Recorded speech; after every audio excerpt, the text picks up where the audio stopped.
In a far corner of the Milky Way, deep within the glowing star cluster Messier 1-8, circles a pale silver planet known as Auralis.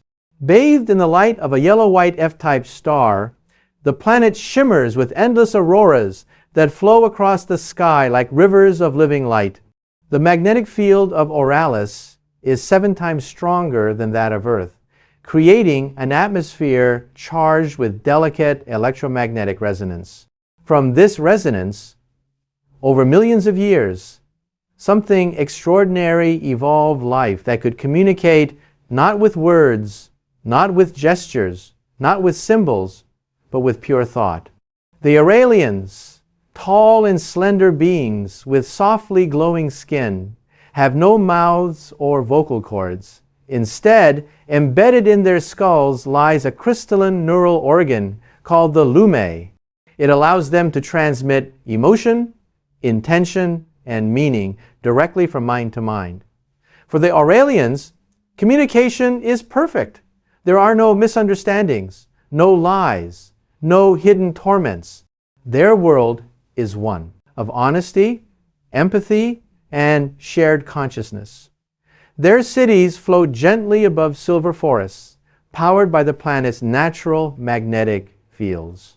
Their homes glow with their moods, lights brighten with joy, dim with sorrow, and shift with emotions that flow freely between them. Auralis itself is a breathtaking spectacle. Silver-leaf forests stretch across the horizon, and floating stone islands hover above the ground like ancient guardians, suspended by magnetic forces. Rivers shimmer with faint electrical currents. The oceans glow neon blue with bioluminescent plankton, reflecting the vibrant auroras in a way that erases the boundary between sky and sea. 2 moons, Ves and Ruan, orbit gracefully overhead, one icy white, one copper red, adding to the otherworldly charm of this peaceful civilization. The Auralians had lived in harmony for thousands of years, until the day the silence began. One by one, Auralians started losing their neural link. Their glowing skin dimmed. Their thoughts fell quiet, no longer reaching others. Their lume crystals faded from radiant brilliance to cold, empty stillness. A species that never knew spoken words suddenly found itself facing a nightmare far beyond language, the horror of being trapped inside the prison of one's own mind. Panic spread across cities that once floated in peaceful communion. Families watched members fall into isolation, unreachable and alone. Among those witnessing this unfolding tragedy was a young Auralian named Liora. She possessed an unusually powerful lume, capable of sensing emotions from great distances. But this gift was a burden too, for when her mother succumbed to the silence, Liora felt the exact moment her mind went dark, the moment her warm presence vanished into an echoing void. Liora's own glow faltered, trembling with a violet fear she had never known. Scientists gathered inside the harmonic citadel, a floating chamber of quartz and light, where the planet's electromagnetic fields could be studied with precision. Liora, driven by grief and determination, joined them. Their research revealed a discovery that shook their understanding of themselves. Auralis was undergoing a magnetic pole reversal, a natural but catastrophic shift that would completely rearrange the planet's electromagnetic structure. The Neuralink ability of their species had evolved because of the old magnetic alignment. And now, with the field destabilizing, their entire civilization was on the verge of losing its shared consciousness forever. A scientist projected a thought that resonated throughout the citadel, heavy with sorrow. We evolved to hear each other. We never evolved to hear ourselves. As the pole reversal intensified, the skies erupted in violent auroras that cracked like cosmic storms across the heavens. Floating islands crashed into forests. The reflective oceans rippled with chaotic pulses of energy. The ground vibrated with a deep, humming instability. The silence spread faster. Entire cities went dark. Auralis trembled on the edge of collapse. In the midst of this chaos, Liora discovers something astonishing. Her powerful lume could resonate with the planet's crystalline valleys, giant natural amplifiers carved by ancient geological forces.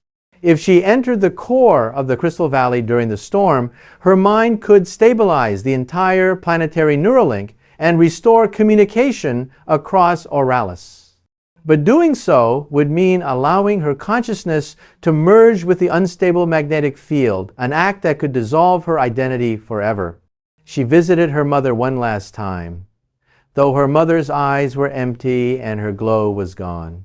In the silent darkness between them, Liora projected a single final thought. If a mind must break so others may remain whole, let it be mine.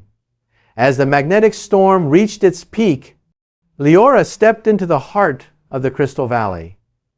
Towering quartz formations awakened, lighting up in cascading waves of blue, gold, and brilliant white. The entire valley vibrated with an otherworldly harmony, carrying Liora's consciousness across the planet like a ripple in an infinite ocean. The auroras flared so brightly that they lit the night like day. A pulse of energy spread outward, one heartbeat of pure resonance followed by another and then another. Suddenly, across Auralis, millions of minds reconnected. Emotions flooded back into existence. Relief, grief, gratitude, all shared in a single, profound moment of collective awakening. The silence was gone, but Liora was gone with it. Her body remained in the valley, sitting peacefully, glowing gently, eyes soft and serene.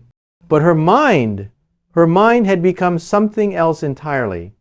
She had merged with Auralis itself, becoming the guardian resonance of the planet, the unseen heartbeat beneath every thought.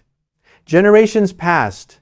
The Auralians built a towering crystalline monument called the Echo of Liora, which hummed with her lingering presence.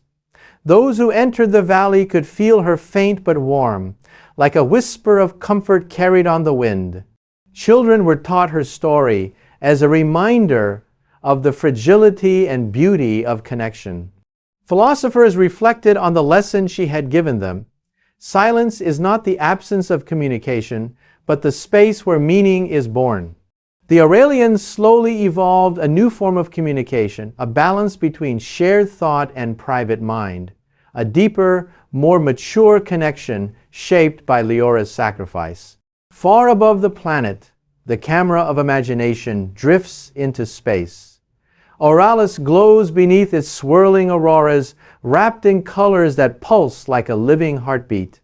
The Crystal Valley glimmers softly, and in the silence of the cosmos, one voice, Liora's voice, echoes faintly through the magnetic field that now carries her soul. Connection is the universe learning to understand itself. And the world where no one ever needed words finally understood the meaning of a single sacrifice.